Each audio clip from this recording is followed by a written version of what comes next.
नमस्कार दोस्तों, मैं हूँ उषा ओझा और आज आप सबको मन्नू भंडारी जी की लिखी कहानी सयानी बुआ सुनाने जा रही हूँ, जो कि एक सख्त और अनुशासित बुआ जी के चरित्र और उनके परिवार के जीवन पर उनके कठोर प्रभाव को दर्शाती है। मन्नू भंडारी एक प्रसिद्ध हिंदी लेखिका थी, जो नारी जीवन, समाज और मध्यवर्गीय परिवारों की समस्याओं पर केंद्रित अपनी मनोवैज्ञानिक गहराई वाली कहानियों और उपन्यासों के लिए जानी जाती हैं।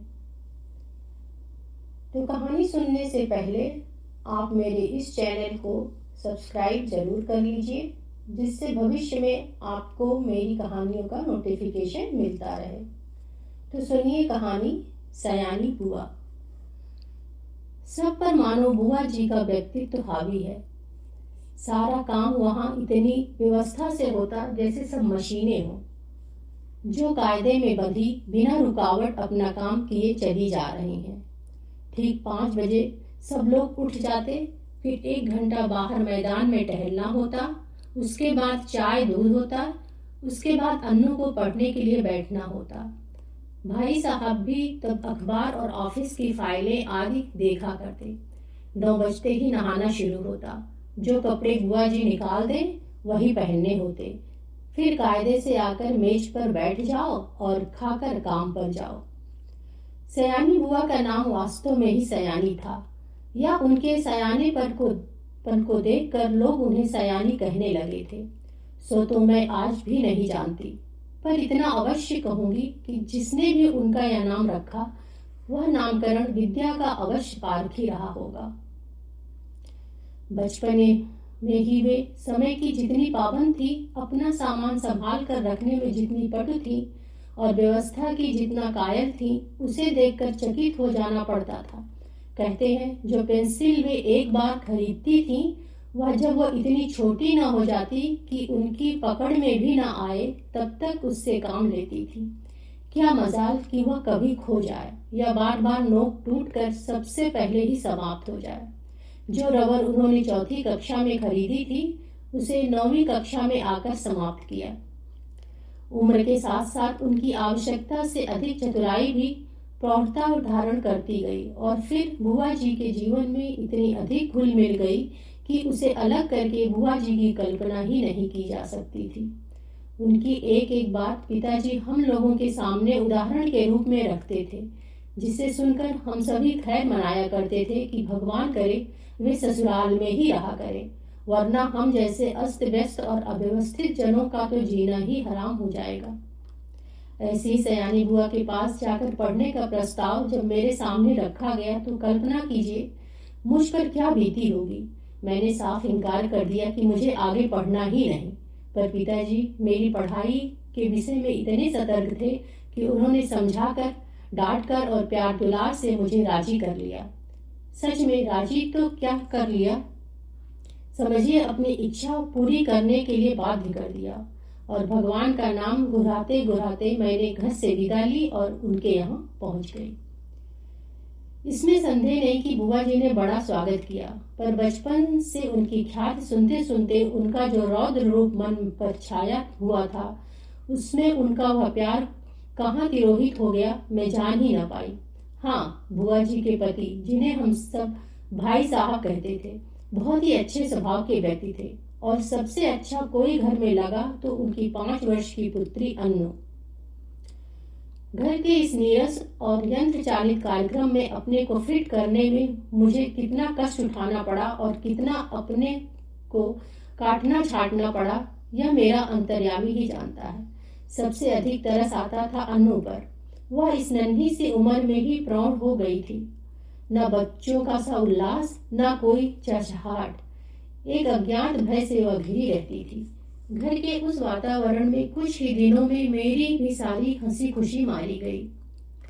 यूं बुआ जी की गृहस्थी जब 15 वर्ष बीत चुके थे, पर उनके घर का सारा सामान देखकर लगता था मानो सब कुछ अभी ही खरीदा गया हो। गृहस्थी जमाते समय जो कांच और चीनी के बर्तन उन्होंने खरीदे थे, आज भी ज्यों के त्यों थे, जबकि रोज उनका उपयोग होता था। वे सारे बर्तन स्वयं खड़ी होकर साफ करवाती थी। क्या मजाल, कोई एक चीज भी तोड़ दे। एक बार नौकर ने सुराही तोड़ दी थी। उस छोटे से छोकरे को उन्होंने इस कसूर पर पीटा था। तोड़ फोड़ से तो उन्हें सख्त नफरत थी। यह बात उनकी बर्दाश्त के बाहर थी। उन्हें बड़ा गर्व था अपनी इस सुव्यवस्था का। वे अक्सर भाई साहब से कहा करती थी कि यदि वे इस घर में ना आती तो ना जाने बेचारे भाई साहब का क्या हाल होता। मैं मन ही मन कहा करती थी कि और चाहे जो भी हाल होता, हम सब मिट्टी के पुतले ना होकर कम से कम इंसान तो अवश्य हुए होते। बुआ जी की अत्यधिक सतर्कता और खाने पीने के इतने कंट्रोल के बावजूद अन्नू को बुखार आने लगा। सब प्रकार के उपचार करने कराने में पूरा महीना बीत गया, पर उसका बुखार न उतरा। बुआ जी की परेशानी का पार नहीं। अन्नू एकदम पीली पड़ गई। उसे देखकर मुझे लगता मानो उसके शरीर में ज्वर के कीटाणु नहीं, बुआ जी के भय के कीटाणु दौड़ रहे हैं, जो उसे ग्रसते जा रहे हैं। वह उनसे पीड़ित होकर भी भय के मारे कुछ कह तो सकती नहीं थी, बस सूखती जा रही थी। आखिर डॉक्टरों ने कई प्रकार की परीक्षाओं के बाद राय दी कि बच्ची को पहाड़ पर ले जाया जाए और जिसका अधिक उसे प्रसन्न रखा जाए। सब कुछ उसके मन के अनुसार हो, यही उसका सही इलाज है। पर सच पूछो तो बेचारी का मन बचा ही कहाँ था। भाई साहब के सामने एक विकट समस्या थी। बुआ जी के रहते यह संभव नहीं था, क्योंकि अनजाने ही उनकी इच्छा के सामने किसी और की इच्छा चल ही नहीं सकती थी। भाई साहब ने शायद सारी बात डॉक्टर के सामने रख दी। तभी डॉक्टर ने कहा कि माँ का साथ रहना ठीक नहीं होगा। बुआ जी ने सुना तो बहुत आनाकानी की, पर डॉक्टर की राय के विरुद्ध जाने का साहस वे कर नहीं सकी, सो मन मानकर वहीं रही। जोर शोर से अन्नू के पहाड़ जाने की तैयारी शुरू हुई। पहले दोनों के कपड़ों की लिस्ट बनी, फिर जूतों की, मोजों की, गर्म कपड़ों की, ओढ़ने बिछाने के सामान की, बर्तनों की।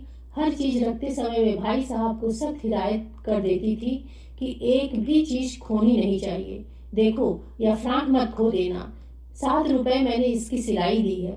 यह प्याले मत तोड़ देना, वरना 50 रुपए का सेट बिगड़ जाएगा। और हाँ, गिलास को तुम तुच्छ समझते हो, उसकी परवाह नहीं करोगे, पर देखो यह 15 बरस से मेरे पास है और कहीं खरोंच तक नहीं है, तोड़ दिया तो ठीक ना होगा। प्रत्येक वस्तु की हिदायत के बाद वे अन्नू पर आई। वह किस दिन किस समय क्या खाएगी उसका मेनू बना दिया। कब कितना घूमेगी, क्या पहनेगी, सब कुछ निश्चित कर दिया। मैं सोच रही थी कि यहाँ बैठे बैठे ही बुआ जी ने इन्हें ऐसा बांध दिया कि बेचारे अपनी इच्छा के अनुसार क्या खाक करेंगे। सबका चुकी तो जरा आठ स्वर में बोली, कुछ अपना भी ख्याल रखना, दूध फल बराबर खाते रहना। हिदायतों की इतनी लंबी सूची के बाद भी उन्हें यही कहना पड़ा, जाने तुम लोग मेरे बिना कैसे रहोगे। मेरा तो मन ही नहीं मानता। हाँ, बिना भूले रोज एक चिट्ठी डाल देना। आखिर वह क्षण भी आ गया जब भाई साहब और नौकर और अन्नू को लेकर चले गए।